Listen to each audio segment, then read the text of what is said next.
I posebnu pažnju dajemo mladim, vrednim i talentovanim ljudima koji zaslužuju da se priča i govori o njihovim delima.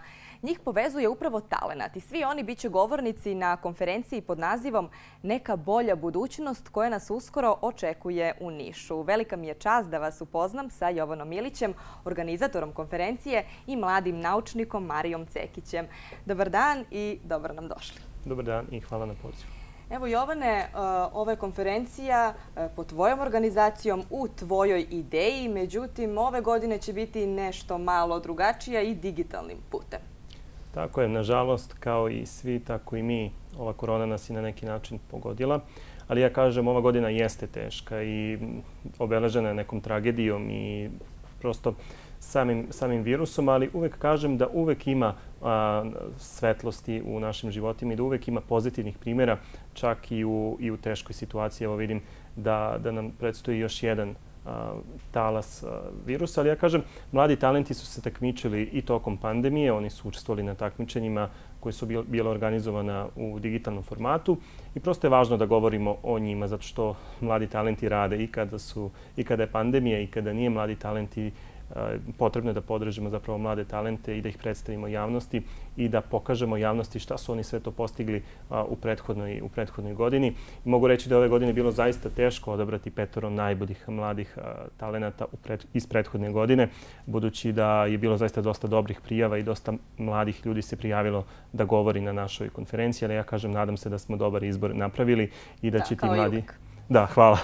I da će ti mladi ljudi zaista preneti svoje iskustva, ali vi znate da je konferencija Neka bolja budućnost jako važan i ozbiljan projekat i nije cilj samo da se mladi talenti predstave, već i da mlade talente čuju oni koji mogu da im pomognu, koji mogu da im pruže neku stipendiju, koji mogu na bilo koji način da im olakšaju dalje njihov napredak i razvoj. Da, jer njima itekako znači i podrška i motivacija. Znači, svakako znači. Skoro sam baš govorio na jednom radiju da mladi talenti sada im je dosta lakše nego li pre i mladim talentima sada recimo lakše da odlaze na neka takmičenja u inostranstvo, zato što konkretno u našem gradu u Nišu postoji fond koji pokriva putne troškove mladim ljudima koji se takmiče, ali imamo mlade talente koji žive u zaista teškoj situaciji, koji imaju neke egzistencijalne probleme i uvijek kažem da ta neka stipendija koju neka kompanija ili neka fondacija ili pak država da mladom čoveku, to može dosta da znači i da mu pomogne da bude još bolji na takmičenjima. Ja kažem, dosta toga se promenilo u odnosu na 2011. kada sam ja učestvovao na nekim takmičenjima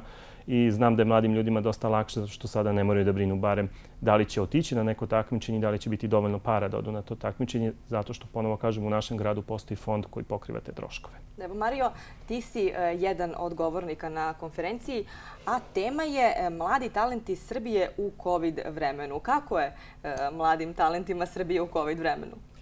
Pa, u suštini otežano je naravno kao i svima, ali opet kada se bavite nečim kao što je nauka, konkretno u mom slučaju, vi možete i tada. Mislim, to vas ne sprečava da se usavršavate.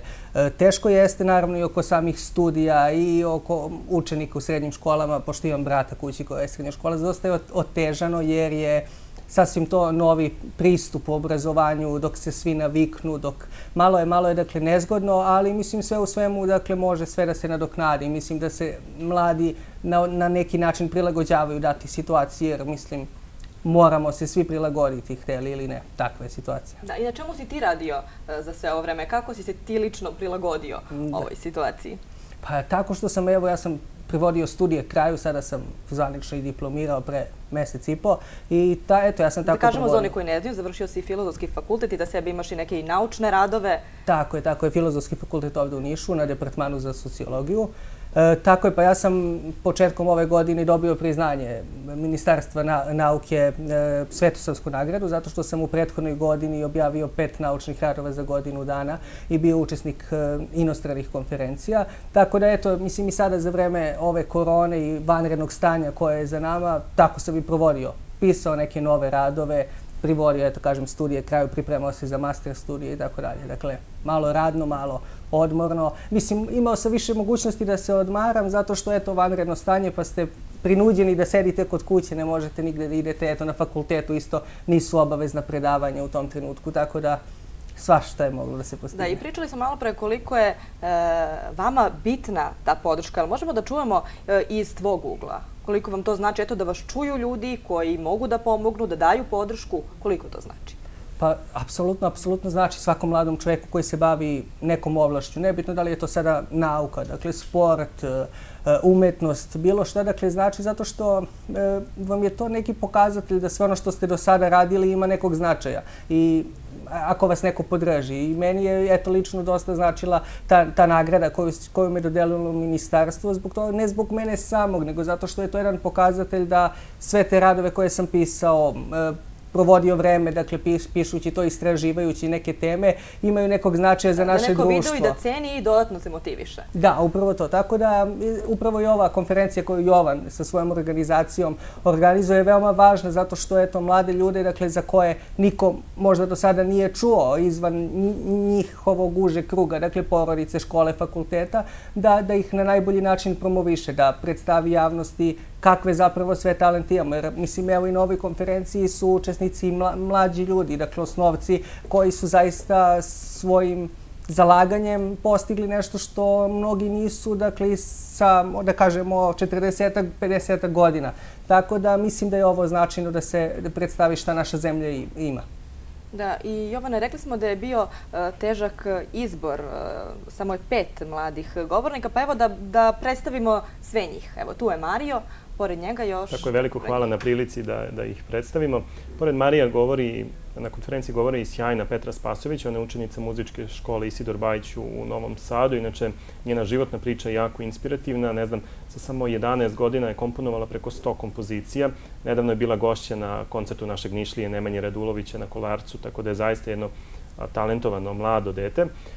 Pored nje imamo Marijana Zdravkovića, našeg Nišliju, čuvara kulture i tradicije, koji se bavi folklorom i koji na pravi način podržava mlade ljude, također se bavi i humanitarnim radom.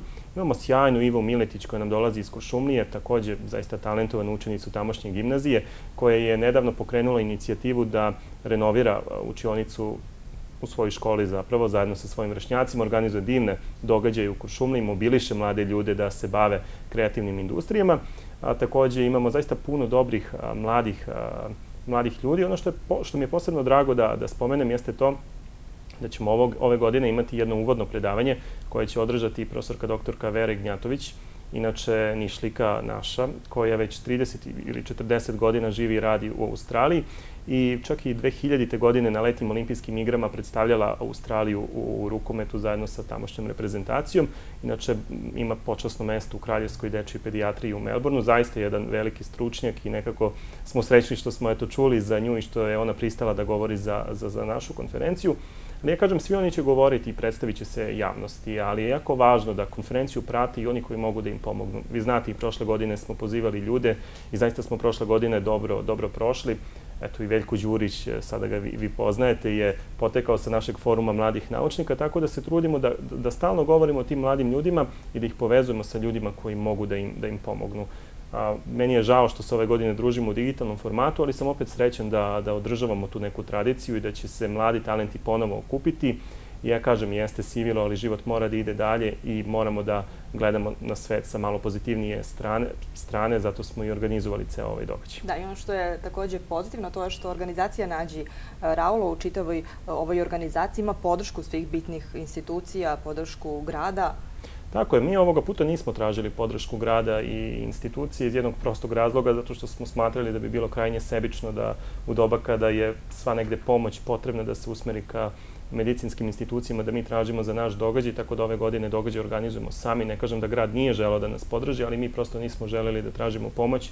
Nekako je takvo vreme došlo da je potrebno da se sva ta pomoć i svi resursi koje grad, ministarstva, vlada, čak i kabinet predsjednika imaju da se usmere za borbu protiv COVID-19. Prosto mi ovo sve možemo sami za sada da organizujemo, ali ono što moram da napomenem jeste da ćemo u sklopu svečanog otvaranja imati i obraćanje narodne poslanice iz Niša, Jelene Žarić-Kovačević, tako da ljudi možda zamišljaju da će ovo biti malo dosadan događaj, ali ne, bit će bukvalno kao na univerzitetu svake godine, samo što ćete moći da ga pratite iz vaših udobnih fotelja. Mi ćemo imati svečano otvaranje u sklopu koga će nastupiti čak i dečiji hor Čarolija. Imaćemo uvodne obraćanja, neke prezentacije našeg grada, tako da neće biti velike razlike osim te fizičke distance u ovom slučaju. Da. I mi vam želimo da i ova konferencija bude uspešna. Mario, tebi i tvojim kolegama da naiđete na podršku koja vam je potrebna. Mi ćemo svakako izveštavati i nakon te konferencije. Hvala vam mnogo na ovom razgovoru. Hvala vama i pozivam vaše gledaoce da dođu u petak 30. oktobra na konferenciju Neka bolja budućnost i da se uvere i da vide da Srbija zaista ima neku bolju budućnost. Da. I mi se pridružujemo pozivima. A u srcu Beograda